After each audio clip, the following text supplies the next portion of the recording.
4 in 10 people believe in ghosts. Over a third of people believe intelligent life exists outside of Earth. 43% of people believe demons exist. There are unexplained phenomena happening daily around the globe, and we are here to talk about it. Your portal into UFOs, paranormal, cryptids, the supernatural, the mysterious, the unknown. I see you. This is Beyond the Radar, and this is your host, Humanoid Tom Conway. Hello, everyone. Welcome back to Beyond the Radar, your paranormal news program. We are broadcasting live on the United Public Radio Network and the UFO Paranormal Radio Network, 105.3 FM on the Gulf Coast and 107.7 FM in New Orleans. And, of course, UPRN's Facebook and YouTube page and Beyond the Radar's YouTube page. And now you can check us out on Roku TV. So please tune us in, and you get to watch me, co-host Cassandra back here, talk about UFOs for an hour every Thursday. Check out our archives there as well, or subscribe to Beyond the Radar's podcast on Spotify for past shows. And today we have another wonderful episode. I told you all last week what we wanted to do. We're going to kick off a Summer of Species. Well, we actually kicked it off last week with the Greys, but everybody knows about the Greys. So, I want to get into more of the lesser known ones. Today we have the Anunnaki, which people generally, you might know about, you might not, but it's certainly less common than the Greys. Hey Nikki, how are you doing? Certainly less common than the Greys, but some people might learn something. I've studied them for years, and I still continue to learn things. Also, want to give a shout out to our free text board, 484-283-5328, and that way you can text right into the show and get your comments or questions read to our wonderful guests today from Nerd Informer Podcast, Ian and Tyler. They so graciously have joined us to talk some UFO and creepy stuff for the next hour. So Louisiana, Mississippi, and all over, wherever you're hearing all over the internet, get ready for a fun show. So also wanted to give a quick thank you again to everybody out there. Last week was our highest rated show over the airwaves. Down in Mississippi and Louisiana. I love the love. Thank you so much. 40,000 of you tuned in last week for this brand new time slot, this show, and I want to thank you. And I really continue to be appreciative and grateful for all of you bringing me into your homes and everything like that. I thank you so much. Please continue to love. Also, Healer has been selling like hotcakes, and I want to thank especially our two people here who graciously bought the book and left wonderful comments. But I see, I can't see who buys it, but on KDP I can see Geographic, and there is a big circle in the South. So I want to thank you all down there for picking up Healer, The Conflict of a Gift. You all are wonderful people, and I thank you very much. But we're here to also talk UFO. I can be sappy all I want, but damn well, America, we want to talk about weird shit. So that's what we're going to do here. And so what we're going to do, I'm going to bring on the two co-hosts of Nerd Informer, Tyler and Ian, and have them talk a little bit about the show. And then we'll get into all the fun topics we have coming up. So without further ado, I'm going to bring on Tyler and Ian. Hello, gentlemen. How are you? Hey, Tom, how you doing? Good. Long time no see, right? Right. Oh, yeah. Yeah, and for people who don't know, I was just on Nerd Informer with these two, so please check out their podcast. Please check out myself on there, and all of the other episodes that they have. Wonderful people, very insightful. And one thing that I really liked about your show, guys, is it wasn't the Tom show. Does that make sense? Like, you guys knew what you were talking about. It's not, oh, here's our guest and let's let him care. You know what I mean? You guys really did your work, and I think that was wonderful. Awesome. Well, hey, man, thanks for having us on. Yeah, it was great having you with us last week. We're very like-minded, so we like to talk about a lot of the same stuff. So it was a good fit, and I think we went well. Oh yeah. Absolutely. No, it was a wonderful time. Hopefully, first of many cross collabs here that we can absolutely we can have with each other. But it was just a wonderful time, and the time fly by. And that's when you guys have been doing this. I've been doing this. When you have a good guest because the time flies by. Exactly. Coincidentally, when you don't have one, and you look and only 5-10 minutes have passed. Yep. Watching the minutes pass. Yeah. Like, all right, great. Tell me about yourself. How are you doing today? Doing great, man. Again, thanks. Oh, my fault, Ian. I didn't mean that. But yeah, no. How? But yeah, let's first give you your props. I'd like both of you to hop on and plug the Nerd Informer, and then a little bit about yourself, about why you like what you like specifically about the paranormal. Sure. So it's a Nerd Informer podcast. We've been doing it for a couple of years now. We kind of deep dive into kind of the same stuff you guys do. You do the normal and the UFO stuff and a lot of conspiracy theory stuff. Conspiracy theories have always fascinated me, and that's why I read everything I can find on them. I watch every documentary I can find on them. It's always been something that I've enjoyed doing, and so we started doing a podcast, and here we are. It's pretty much snowballed. I mean, we first started off going to Comic-Cons, and we go to a lot of Comic-Cons. We're like DC, Tampa, Orlando, and we just have a love for that stuff. So it just kind of went hand in hand with our podcast, with what we talk about, reviewing movies from time to time, and then it moves to UFOs and conspiracies, which we typically talk about a lot now. So. Yes, absolutely. We love that. And you're going to get maybe you'll get a lot of text questions or comment questions about conspiracy and things like that, because that's what we do. That's what we talk about. We question everything. We talk about everything, beyond the radar, right? So, Nikki's chiming in. I've been to a Star Trek convention once. Pretty cool. I actually haven't been to a Star Trek one. I've always wanted to go to one. I've just never made it. Okay. Well, do you lean more to Trek or Star Wars? Star Wars for me. Yeah, I'm kind of an old school Star Trek guy. Okay. All right. You're pound for pound. No, I'm kidding. Oh, the beards will be commenting. I'm just waiting for a comment to come in here about that now. They're coming. Lovely. Hold on. Yeah, they're coming. They're coming. That's right. LA. Yeah.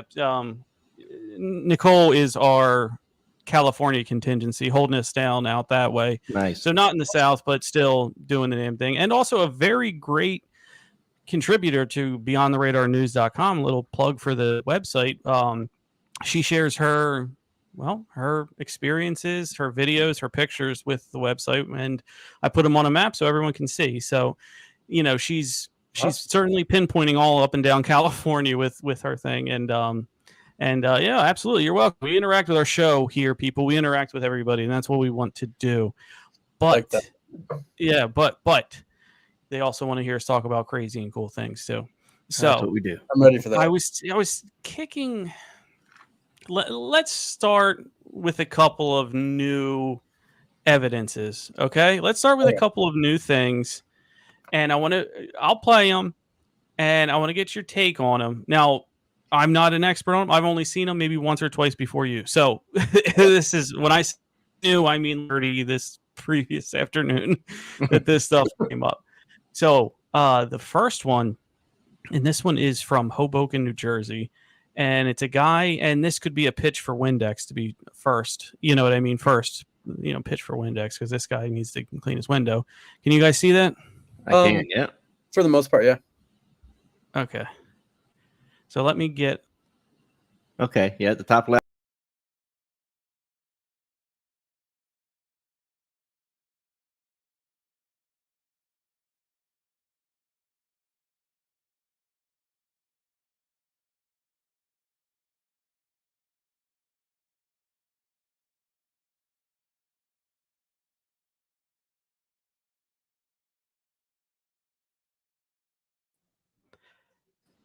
All right. Were you able to see that at all? Yeah. Okay. So that one, again, Hoboken, New Jersey. Very interesting, very fast. I want to get your take on it first before I chime in with mine. Well, it was a fast moving object. Unfortunately, it was taken out of a small window, so you didn't get a good scale. But whatever it was cruising. Very difficult to make out, but it was a light that appeared to be a lighter reflective object anyway. That was cruising along. And it went left to right, up to, horizontal and vertical very quickly. So it's hard to make out, but once you see it, and once you notice it after a couple times seeing it, I can see what you're talking about or see where it was. The National UFO Reporting Center claimed that was a balloon. A balloon? Yes. All right, well, I don't know if I didn't see a balloon. But one thing now, in terms of authenticity, I'm going to flag this as careful. It kind of looked a little superimposed. It kind of looked like it was put on there. I don't like going through two surfaces. There's reflections. I don't like that.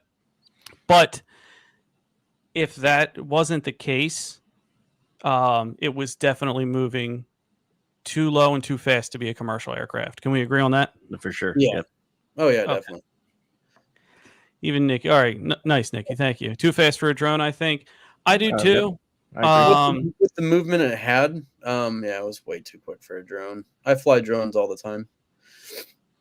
Well, there you go. Well, so what kind of drone we're talking about, but yeah. So, and also that was a lighter color. There's not many light colored drones out there, are there? No. Well, most of them are gray or black. Not like that. Yeah. Yeah. And even if the thing had a mirror on the bottom of it, it still reflect that way. You know what I mean? So, and what you said, Tyler, is definitely a segue, as we call, because you fly drones. This next one is the cool one. This next one is, hold on. We have a question from Nikki for you, Tyler. How fast can drones go? Depends on the model that you get. Like typically like a DJI, if you get the Mini 3 Pro, your average speed is like 34 miles per hour. If you go to the DJI Pro, not a Mini, you're looking upwards of like 45 miles per hour. They can get quicker, and you can get, like, I have a new drone that's like a FPV drone, and it's like for racing. Those can go upwards of over 100 miles per hour, like easy. That from the picture though, from the video, that was going way quicker than that. Yeah. I've seen those tournaments and things like that. Those are pretty crazy though. You know, they do look fun. Oh yeah. At 3:00 in the morning, you can usually find them on some like ESPN4 or something. They race through warehouses and stuff. It's really cool how they do it. Interesting to watch it. Yeah, very interesting. And again, something you probably didn't have 20 years ago, right? Right. So we're always evolving with things like that. But being a drone pilot, then you can be the subject matter expert here for the next one, because this was caught on a drone. How cool is that? That's awesome. Actually, that's So let me do that. It's fast. Did you see it? It's on the middle of the screen going forward. Oh, yeah. Wow, that's fast. I mean, that was fast. Especially because right there he's doing a cinematic view, which gets it's a very nice, and it moves very slow left to right just to get that very nice cinematic view while recording. So for it to catch that, the only thing I can say is you only see it for a split second. There is no trail to it. You can't see where it goes. You see a split second of it. Ooh, right there. Yeah. Now that looks small. It's not very big. Yeah, it's not big at all. Small. And I mean, you can kind of rule out bugs and stuff because of the height that they're at. Yeah, that's another good point. Yeah. Woo! Wow, crazy. That's moving. Yeah, I mean, it's blink of an eye. It's real small though. It's tough to be. It's tough. But that is our first drone caught video on this show. Honestly, on mainstream TV, I haven't seen many drone caught at all. You don't see a lot of them. It would be nice to, you would think with Skinwalker Ranch that if they had drones out there, you'd see a lot more videos. But unless no one just really does any drone shots out there or thought about it. I imagine they have, but I haven't seen any. I've seen a couple, but there's one where I don't know. I think they were in Nevada or Arizona. It was coming towards you though, and it was moving so fast, but it was tough to tell because it was moving towards you, and it was a lot lower than the drone. But man, it was cruising, and it was a good size one. Yeah. The latest, if you guys are into the show, Ghost Adventures. Now, Zach Baggins, not for nothing. You know, there's been a lot of stories about him, but I do like to watch because they do. Whenever there's some kind of new tech, and me being in IT, I'm always going to nerd out to that. Sure, so, you know, the latest, maybe 4 weeks ago was their season premiere, and they did a skinwalk. They didn't do Skinwalker Ranch, but they did a ranch that contained Skinwalker. So you know what they were trying to do. But they had a drone that was outfitted with all kinds of IR cameras just to hover over. You know what I mean? You only have 4 guys, right? And it's a huge ranch, so they wanted to hover over. Yeah. And they picked up, upright heat signatures out there. But I thought, man, if that could become more and more common, that could change the whole game about, and cryptids too. You know what I mean? That could change the whole game about researching that sort of thing. Because did they have 20 people worth. Was it a pretty big drone to put all that gear on that? This thing. I mean, you know what I mean? Like it's one of the big. I was figuring it was one of those. Yeah. Well, it would have to be with that equipment, right, to get off the air, to get off the ground. Yeah, they've done it on Skinwalker Ranch also, where they've used they have for more for like radar equipment, like LiDAR. They'll use to map the ground and like ground penetrating radar that they can do from the air. They actually can do it from a drone now. So they can map a larger area. I've seen that. Yeah, so it's cool technology. Yeah, I mean, out west, it's going to be a lot better. Just thinking out loud, it's going to be a lot better because it's flat and it's like there's not a lot of things in the way. Yeah, you can get a good visual, for a good distance all the way around you. It would turn into one of your racing ones if it was up in the Pacific Northwest. Yeah, for sure. Weaving in and out of everything that way. Oh yeah. But no, it makes me want to go to Skinwalker or near Skinwalker Ranch with like just a Mini 3 Pro, and I mean you're up there for about a half an hour with battery life. So I mean you could probably in the night sky if you bring like 4 batteries, I imagine you get something. I guarantee it, and not being a drone expert, what's the distance? How far can it go off of your antenna from the controller? 8 miles. Wow, really? Yeah, it's pretty far. So you can completely lose sight of it. Oh yeah. The RC controller it comes with, especially the new one, it's all live feed, and you can hit record whenever you want. I record the entire flight from takeoff to landing, and it will go far, miles. Yeah, and the really cool thing about those, I don't know about the area, considering a lot of electronics might fail out there, but when it senses that your battery's too low, the drone itself will calculate how far it's going to take back to get to you, and will do it itself. You don't have to control it; it'll land right where it took off. So there's a lot of safety precautions on those. Yeah, the homing feature will take over, and it'll return home. And it will know how much power to put to those propellers to make sure it gets back to you. So it's actually pretty cool. See, that's a good use of AI. Yeah. Instead of hey, write me a book. Yeah, exactly. Yeah, you guys are authors too, and that was an inside joke for all of you people listening. We talked about it last time, but for anyone who hasn't done it yet, and you write a book, it does ask you when you're publishing how much of this book was written by AI. So they put that there for a reason, guys. It's because people kept doing it and doing it. I can imagine you could easily just make a business out of that. I mean, easily. I mean, with AI now, absolutely. Could they not sue you for that? It's not a company. It's more AI grabbed a quote and didn't cite it. Okay. I could see that. But how many times, if you wrote something, are you going to read every book out there to see if your stuff was mentioned? That's one of the problems that they run into with AI is you can't copyright it because AI. Who owns that material? It was an algorithm. If you write something, you own it. You know what I mean? And if an AI bot writes it, who owns it? The person that owns the AI. You know what I mean? Like it's a tough one. I could talk all day about iFarms, and I don't mean internet protocol. I mean intellectual property farms, and anything in off my server, I copyright. Yeah, for sure. Yeah. Question from Nicole: have they ever seen skinwalkers? Oh, that was from, I think that was back with when you were talking about the LiDAR. I mean, there's a lot of reports of skinwalkers out there, mostly from the Native Americans that have been out there for generations and generations. There's all kinds of stories about people turning into like a dire wolf or something like that. You know, and the stories are insane. Even the people that originally owned the ranch before Robert Bigelow bought it had stories about shooting a wolf with like a big handgun multiple times and it just ran off. Mm-hmm. Mm-hmm.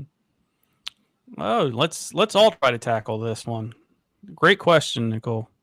What exactly are skinwalkers? So I'll take the lead on this one. They are I'm going to call them desert spirits and not a flesh and blood cryptid. Okay. They're a desert spirit that is malevolent, that you can conjure for your enemies, and reportedly Skinwalker Ranch is the hotbed because of the Utes and the I'm drawing a blank. The other Native American country at the time would fight right there, and it was a tactic that they would conjure a skinwalker to go kill your enemy. And they cursed the land. Also, and yes, that's part of it.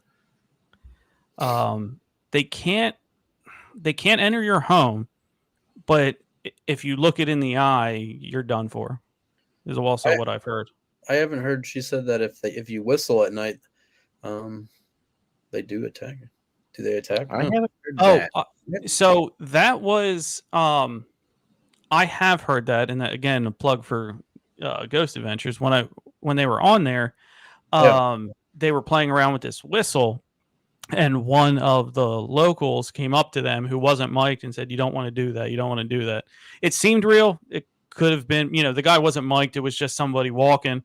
Yeah. And then they put a mic on him and he said, "Hi, just letting you know, that's something that attracts them at night."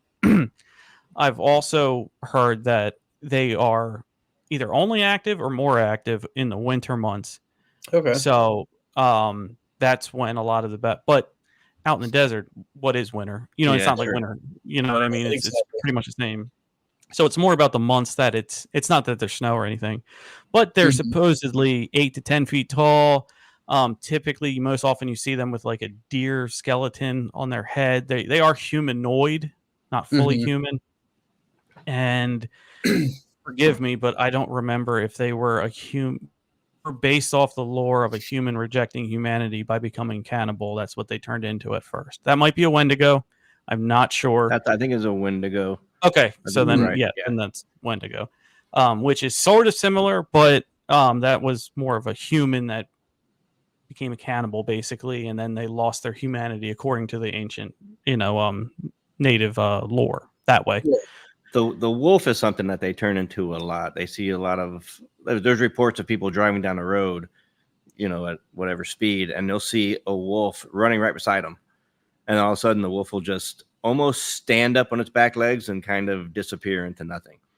And that's near Skinwalker Ranch, right? There's been reports near Skinwalker, around the ranch there. Yeah. But wolves are a big thing. They see a lot of wolves. They have some.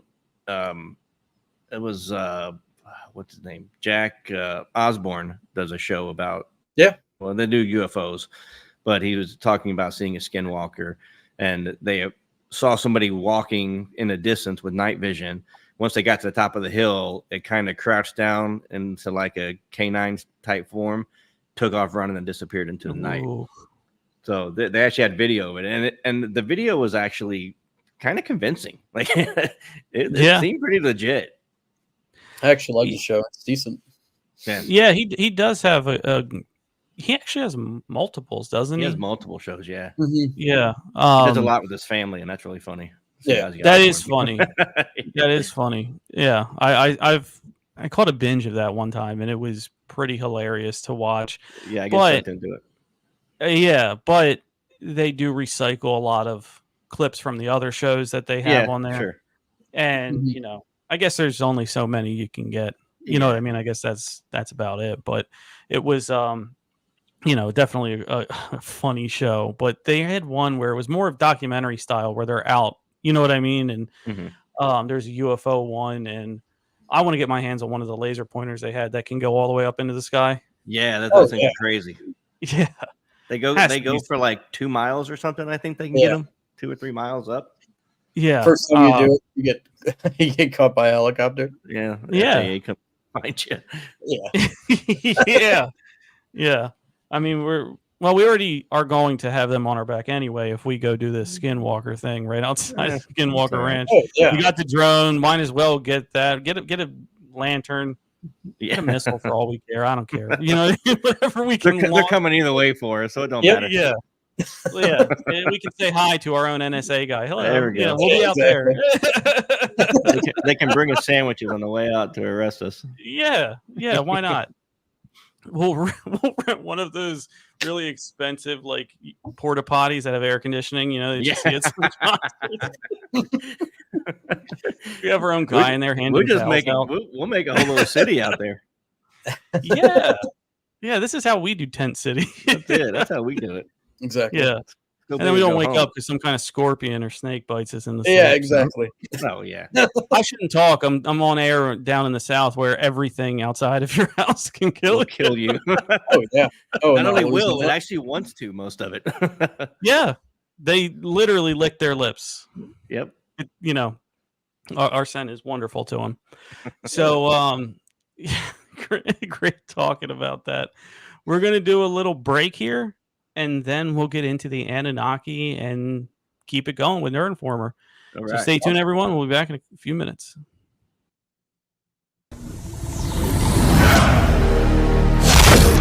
4 in 10 people believe in ghosts. Over a third of people believe intelligent life exists outside of Earth. 43% of you believe demons exist. We invite you to Beyond the Radar, your paranormal news show. If it's unexplained phenomena happening daily around the globe, we're talking about it.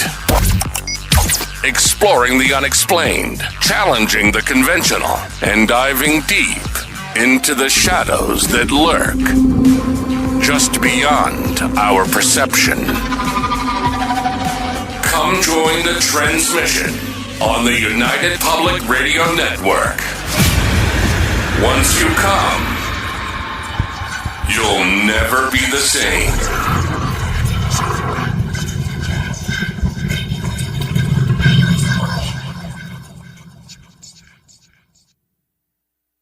Meet Daniel Knight, a psychologist with an extraordinary gift to absorb and heal the deepest wounds of the mind. In the heart of a chilling investigation, every secret unraveled binds him closer to darkness. But as he delves into the psyche of a killer, his own demons emerge. Caught in a battle within and against an evil that seeks to exploit his powers, where the line between savior and victim blurs. Dare to heal the wounds of the mind. Healer. Read it today. Do you want to reach millions with your product or service? Are you looking to connect with a diverse, intelligent, and engaged audience? Then look no further. Beyond the Radar Radio Show is your golden ticket to achieving just that. Listeners are curious, open-minded, and always eager to learn. They value quality, authenticity, and innovation, just like your brand. With Beyond the Radar, your advertisement will be heard by millions of dedicated listeners. Our show covers a wide range of topics, attracting a diverse audience that could be your next loyal customers. So why wait? Take your brand to Beyond the Radar and into the hearts and minds of millions. Advertise with us. Let's explore the extraordinary together. Beyond the Radar Radio Show, where your brand meets a world of curious minds. Contact us today for advertising opportunities at www.beyondtheradarnews.com and fill out our contact form. We hope to talk to you soon. Samantha survives a tragic accident thanks to Lucian, an enigmatic being. Her newfound abilities catch the attention of a secretive government agency. Drawn to Lucian despite the danger, Samantha is unaware of his true identity. She teams up with Lucian's brothers in a daring mission to rescue him. Accused unfairly, Lucian seeks refuge on his distant homeworld. Can Samantha prove Lucian's innocence and save their forbidden love? From the Sky by J.E. Nicasio. Available now. Get your copy on Amazon and BNN. Have you ever looked up at the night sky and wondered what lies beyond? Have you ever felt a sense of curiosity about mysterious lights darting across the sky? If so, my UFO 101 Unveiling the Unknown course is just for you. This course is a comprehensive introduction into the fascinating world of unidentified flying objects and extraterrestrial life. It is designed for beginners, so no prior knowledge is required. I am your instructor, Tom. I am an author, podcast host, and seasoned researcher in the field ready to debunk common myths and misconceptions. So are you ready to embark on an exciting journey to unravel the secrets of the universe? Join us at UFO 101 Unveiling the Unknown, and let's explore the unknown together. Don't let this free opportunity fly away. Enroll now and start your journey into the intriguing world of UFOs and extraterrestrial life.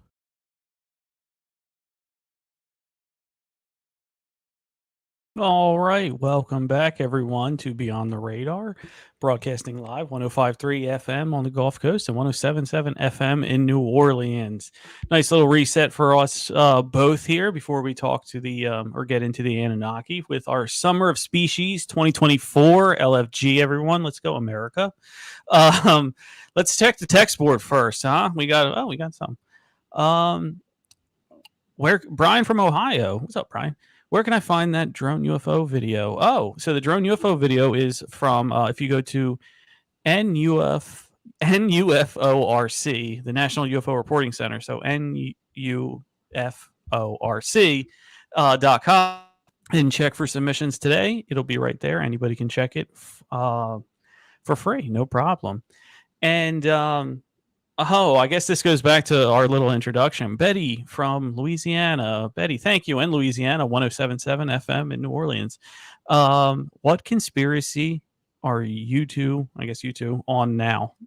What are you guys on right now, conspiracy-wise? One of our favorite ones that we look into is the Denver airport. Yes, we love the Denver airport. We get on that, and we get on a roll. There's so many cool things about it that it's pretty crazy when you look into it. Especially when they first started building it. It was so weird seeing everything that they were putting into it, and especially those huge tunnels they had. And it's just, everyone says when they visit there, it's just dark and ominous. It's a different place, man. Yeah. Yeah, the paintings say a lot, and very dark. They're billions of dollars over budget. There's more to there's more to that than they're telling you. Yeah, it takes some brass ones to funnel money at an airport. Not a little bit of money. We're talking about billions of dollars. Billions. Yeah. I mean, you could build a whole new mountain range for that over there. Yeah. Oh yeah. I think the number somewhere around $4 billion is what they were over. Have you been there? Have you flown in there before? I've never flown in there, but that's one of my goals in life. I'm going to do it. Yeah. What was the feeling you got when you were there? I was younger, Tom. Younger Tom. I would say 9-10 years ago, I went to the Great American Beer Festival in Denver, Colorado, which was the largest beer festival in the United States, rivaling Beer Fest or Oktoberfest in Germany. So it was separated by state. It was in the Denver Convention Center. This thing was, I couldn't drive a golf ball from one side to the other. This thing was huge. You know what I mean? This thing was big. And my goal was to get a sample from all 50 states. Don't remember any. I ended up at a dispensary. It was a mess. So you don't know what airport you left from. No, I might have ended up underneath airport. But when I flew in there, one thing that I'm not a world traveler or anything like that, but I have been to maybe 10 different airports.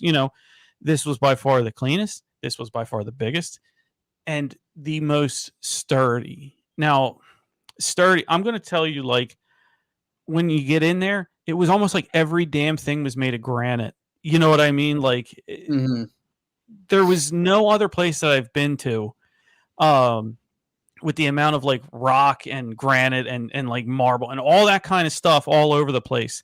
And then I can vouch for the art because even like there's designs on like the most tiny tiling everywhere.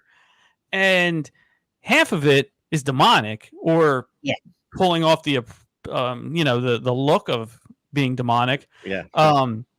But another thing is a lot of that money had to have gone to the land because this thing, you're in the Rocky Mountains. This thing is like, you could play golf, you could play soccer. It's just a flat, you know what I mean, piece of land. And there's something underneath of it. Yeah, when you talk about they do have a ton of tunnels. I know that for a fact. That kind of leads credence to the fact that there might be something more under it. Well, money doesn't lie. Right. Yeah. So who's building that for free? No, you're gonna have to pay somebody to do that. And here's where it's billions of dollars over budget. Another thing when I was out there was they were trying to build this specific rail, like light rail system, because the Denver airport, and anybody who's not there, save up for your taxi when you get there, because the Denver airport's 23 miles outside of the city. So you have a 45-50 minute taxi ride. Now imagine what that is. It's one of the only places that if you did one of those like private sedans or whatever, like rental, it's actually comparable in price to what the taxi or even Uber would be. Yeah. Rent a car. So that's wonderful. Yes. A nice little segue onto the Denver airport. So Betty, thank you. That's what conspiracy we're all on right now. John in Mississippi, 105.3 Gulf Coast, Mississippi. You must have listened to me on their podcast before. Talk about Marilyn being killed. Marilyn. Well, absolutely. I believe she was killed. I believe she, knew something. JFK and Bobby, showed her some things that she shouldn't have.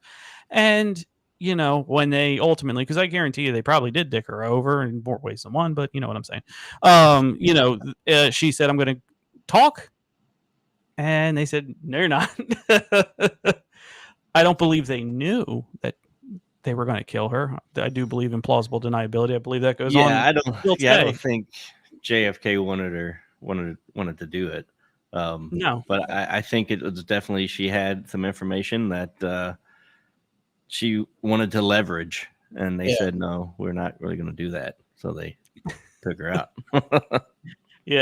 You don't have a leg to stand on when you have national secrets. There's no bartering. There's not. Yep. We're just going to make you go away.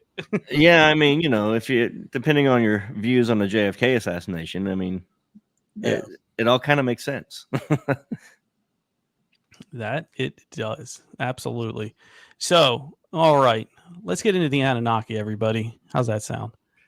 So, well, let me start, Tyler. Do you have any previous knowledge of the Anunnaki or any, about their race and everything? Just bits and pieces from documentaries that I watch and some things that I read. So okay, I have a good understanding of it. Excellent. So I've done some deep dives, so I have some ideas. So you're all the way into Nibiru, and you're all the way into Nibiru as in planet X. Yes, Planet X, Nibiru, who's supposedly within our solar system every 31,000 years or so, 36,000 years maybe, something like that. And they supposedly came here for gold. That's what the whole thing started. That's how you all started. Their planet was close to ours, or close enough to ours that they could make this voyage safely. They were running out of gold because they know how to, being a more advanced civilization, they know how to use it to conduct electricity. And so when they were running out of it, Earth had a ton of gold, especially, I mean, we have a ton of gold now, so think back then when nobody was grabbing it, you know what I mean? Yeah. And they were, it was very hard on them. Here's one theory. It was very hard on them to grab it. It was very hard on them to mine it. Yeah. Now different pieces that you read are different. You're never going to get the full story. This was, years and years and years ago. But one of the texts, and this could be the Book of Enoch, which is a forbidden book of the Bible, if you were to believe and go that route. There was a slave uprising. So they're slaves who were supposed to be mining the gold here, said, I'm not doing this. You know what I mean? For whatever reason. And instead of forcing them back, the Anunnaki thought, let's just make another slave race. And I think you know where I'm going to go with this. Being the most evolved primate on the planet at the time was Homo erectus, I believe. And they thought, well, this is already here on the planet.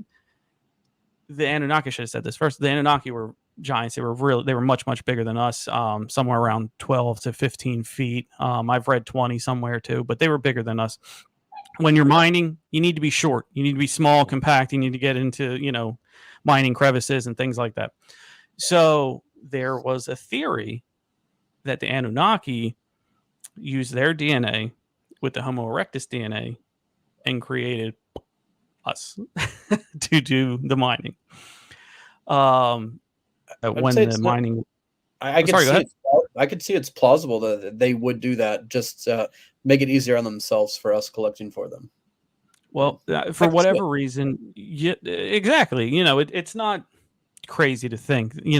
I've heard other crazier scenarios, but theirs was when they were done and they were packed up and they got everything that they needed, and Nibiru was going back out. You know what I mean? Like it was going back out of orbit, and they had to leave. They left us and some hybrids, some that were Anunnaki and had mated with the new human, Homo sapiens, and created giants or Nephilim, like some people believe. And when they created them, that they were supposed to roll over this planet, and if anything happened, they would come back. Well, some were thinking that there was another uprising. Also, some people believe there was a flood, which at that time still sounds plausible with religion, and every major religion has a flood theory in it. That drowned them out. And because us, human beings were more adapted to live on this planet because we were bred specifically to do that. Yeah. We lived, and here we are many, many years later. So, long story short, what do you think of that theory? Strengths, weaknesses, what do you got? When I think about the Anunnaki, I feel like you have to go back to the Sumerians and kind of understand where they were. You're talking 5,000-6,000 years ago. They're considered the creators of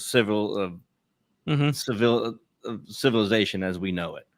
And these are like hunter-gatherer times. Like these people were worried about trying to stay alive, trying to live, find food, find shelter, and just live. And when you look back at things like the Epic of Gilgamesh, which is some of the oldest versions of stories, and you can even find some of it in the Bible, and there's also other stories that the gold thing where the Anunnaki may have damaged their planet, and they used gold as they figured out a way to put gold in their atmosphere to secure to stabilize their planet. And that's why they came and they didn't have enough gold. It didn't have gold there at all. So they needed our gold. So that's one. And, you look at our relationship with gold today, it has no value other than the value that we put on it. It's not good you couldn't make weapons with it. It's too soft. It had no real intrinsic value back then. Here's the height. Sorry, go ahead. But just wanted to show the height of what they were compared. So gold really meant nothing other than, so why all of a sudden did it come to be so important? So that kind of leans a little bit to maybe okay, well, maybe that story might be plausible at least. Very true. I just want to know if they needed it to like rebuild their atmosphere, the gold. Like, what was the process that would take place to rebuild their atmosphere, whatever they're doing with the gold, as it's more important to them than it ever is to us? Well, it was now. gold dust. It was supposed to be gold dust. So somehow they Okay. ground it down into dust, and however they applied it and made it work for them.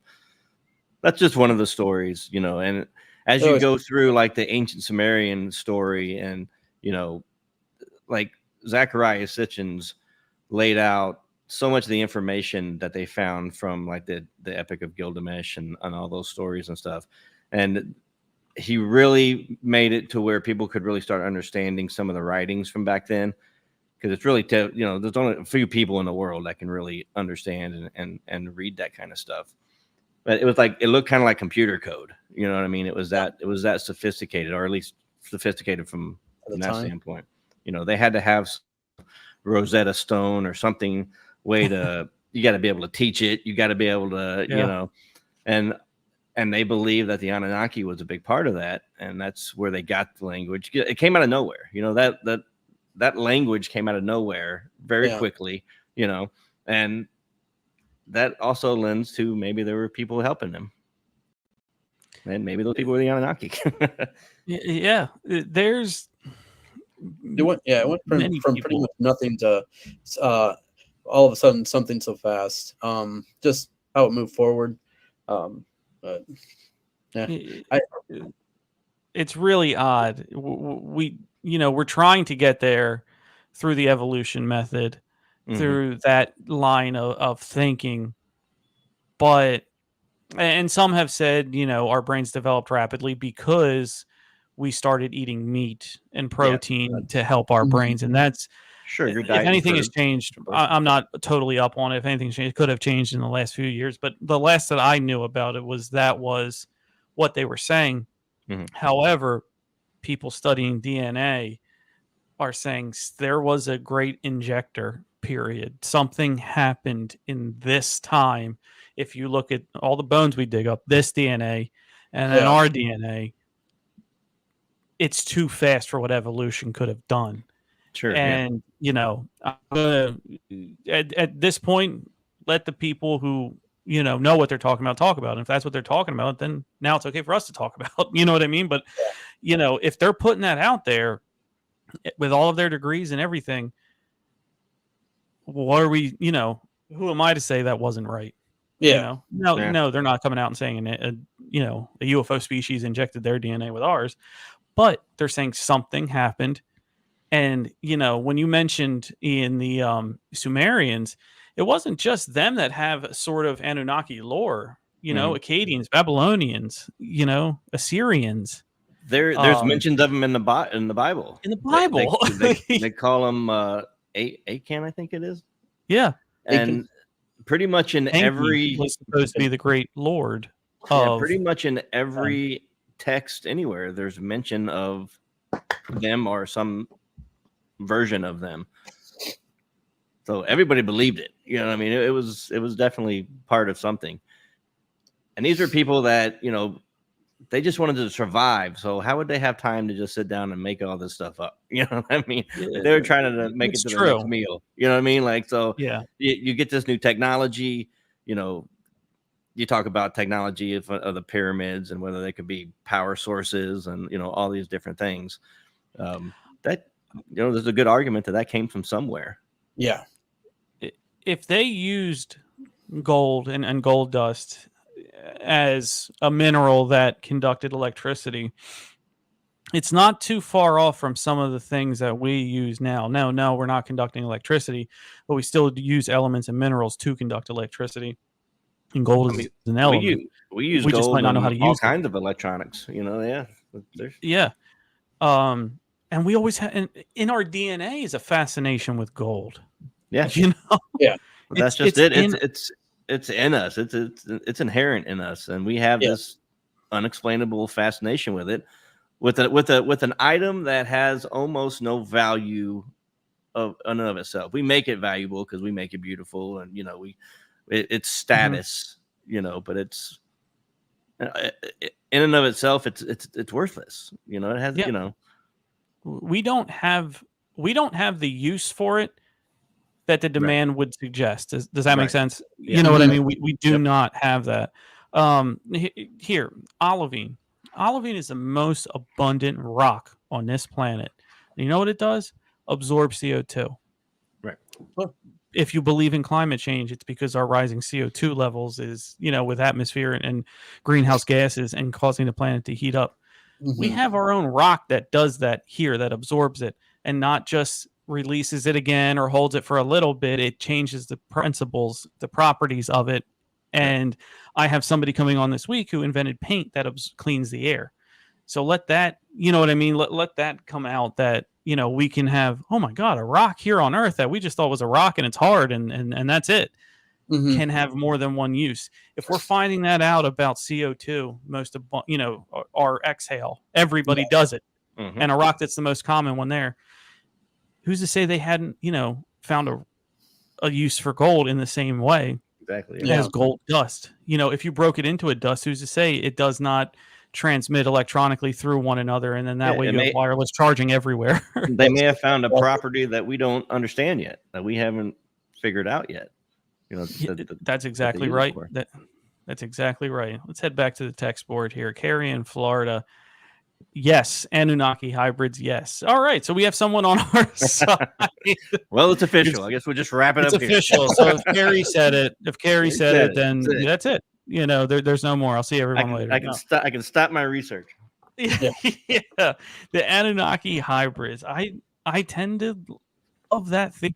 But you know what? Here's the thing.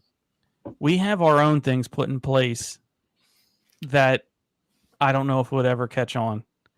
And that one thing is religion. Mm-hmm. And, you know, if you believe in the Anunnaki theory, and this is a very sensitive subject for people listening, and I totally get it, but if you believe in that, nowhere in there does it disprove the Bible. It could change what it was written about or who the main characters were. Yeah. But it doesn't say it never happened. Does that make sense? It's interesting that you said that. I got after our meeting or interview last week, I got a text from a friend of mine who's a religious person and agreed with a lot of what we talked about, but also brought up religion and said, you know, in a way that just because religion is involved in UFOs or paranormal or whatever, you know, doesn't mean that God's not real. You know, God can be part of everything. You know, if God is real, if you believe in God and God is real, God created the aliens, he created, you know, all that stuff too. Yeah. So I don't see an issue with to a religious person. You know what I mean? It may change stories here and there, but for the most part, I mean, I think it's still pretty on point.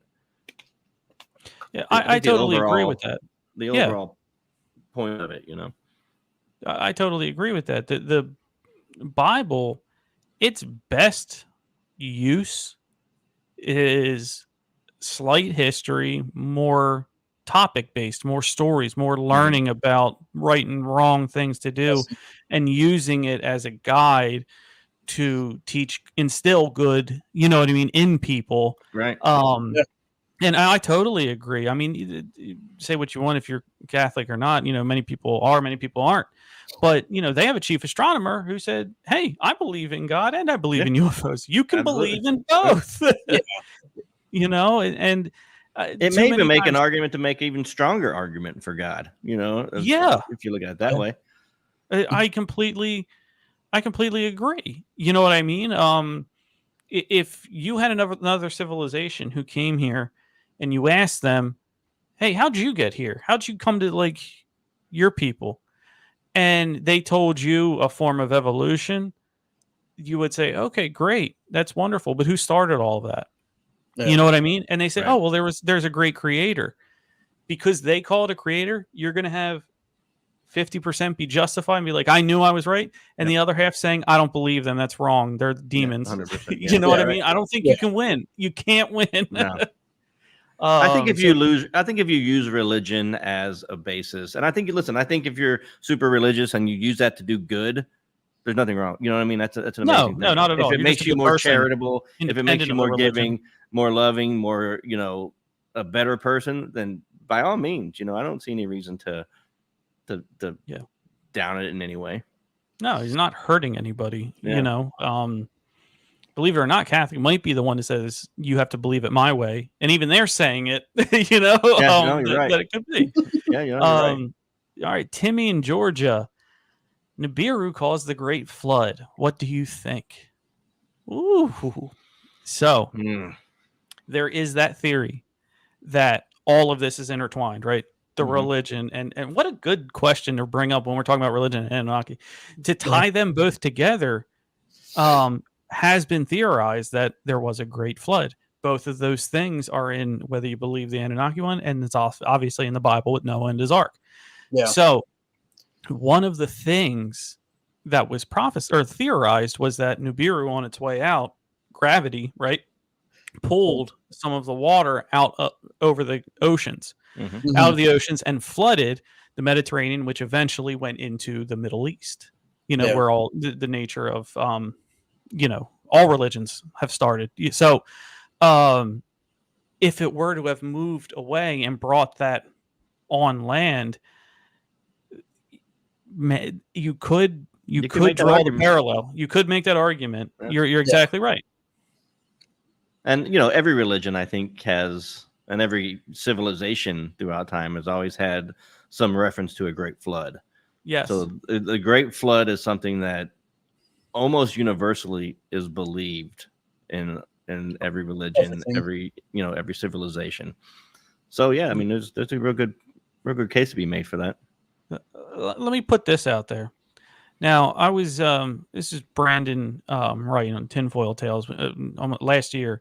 I was on there and we got to talking about this, and I made the analogy about, again, this Anunnaki and religion and things like that. I made this analogy that if the Anunnaki coming and hybridization and gold and that whole story was the cause, the religion is the fallout. And it almost, why is there multiple religions? Well, it's almost like when you were at a really kick-ass party and some event happened. So the Anunnaki and all that, this event, something happened. And as years go on and you're telling that story to a different group of friends, things change. Things, you're not lying. It's just your memory of it is coming different. You're telling the same story. That event is the only true story, but you're telling your way about it to different people who are then telling their subjects about it, who are then telling their subjects about it. And here we are 2,000 years later with a few major religions, but a lot of them say the same thing. What do you guys think of that? It's a giant game of telephone. When you were in school, you're right. Yeah. By the time it got to the other side of the room, some of it, the main points were probably right, but there was a lot of things added in and subtracted. So, yeah, it's whoever was telling the story, whatever they wanted to leave out, pretty much to make it better or worse. And even if it's not something that was planned, it just, your memory is what it is. You hear things that you want to hear. Your interpretation is your interpretation. So those things can change from person to person and from civilization to civilization. Yeah. You have the theories of spacemen or ships from the sky written everywhere from the Middle East to Chile, to Mexico, to ancient Aztec, you know what I mean? Mayans, Incas have similar drawings. Chile is tell me what human is getting from the Middle East over there. Chile is huge with UFOs. France, there's stories of they have big lavender fields over there, and there's stories of UFOs landing in the lavender fields, and you actually see beings, harvesting lavender and then getting back on their ship and taking off. Maybe they need to relax. I don't know, but it's a long ride. They need a bath. Hey, listen. Sometimes you got to unwind. They're also picking up some champagne over there, French wine, cheese, all that That's kind of good stuff. You go to France, I think. It's certainly not. It's not. I don't know if anyone in France is listening, so I'm gonna hold off on that. But you're right. South America is wild. I mean, they're almost all believers. Yeah. And secondly, they don't. And most of them are very religious. That's a very. They religious are. Religious. Yeah. Very religious. And one thing, they don't get the grays, they don't get the boring aliens, they get the insectoids, they get the crashes. You're right. Yep. They get the 3-foot, little guy like Virginia in Brazil, where one guy died because he touched him. Radioactive, or no, that infection that nobody knew how to cure or anything. Right. Poor guy. Yeah, right. I touched an alien, yeah. But that is all for this week, guys. I need you to plug the Nerd Informer and yourselves. Go ahead. The time is yours. Everybody, give them a follow, a like, a listen. They're wonderful people. They'll definitely be back on, and hopefully I'll be back on their show. But right now, go ahead, Ian Tyler. Time's yours. Go ahead. Absolutely. Thanks for having us on. We had a great time. Check out the Nerd Informer podcast. It's pretty much anywhere you get your podcast. We're on YouTube. We have a YouTube channel. That's what we do. It's what we talk about all the time. So whenever you find us, this is what we're doing. Also, check us out on Facebook. We always post funny memes with conspiracies and aliens. So you guys will get a good laugh out of it. All right. Yes. Memes too. You can't have conspiracy without memes. Yeah. It's the chicken without the egg, everyone. Absolutely. Can't have it. That's how we All started. right. We've been broadcasting live on the United Public Radio Network and the UFO Paranormal Radio Network, 105.3 FM on the Gulf Coast to 107.7 FM in New Orleans. We've also been airing live on Roku TV, and you can also catch the archive there. Subscribe to Beyond the Radar's podcast on Spotify for past shows. Thank you all for tuning in this week. Thank you for commenting. Thank you for texting. Thank you for your loyal service and listening to us. And yes, Nicole, they could, of course, be on your show. Nicole also has a paranormal talk show. Absolutely. So, Nicole, please reach out to Nerd Informer, and I'm sure they would love to be on yours as well. Love to. Thank you so much, everyone, and keep it weird, and we'll see you all next week.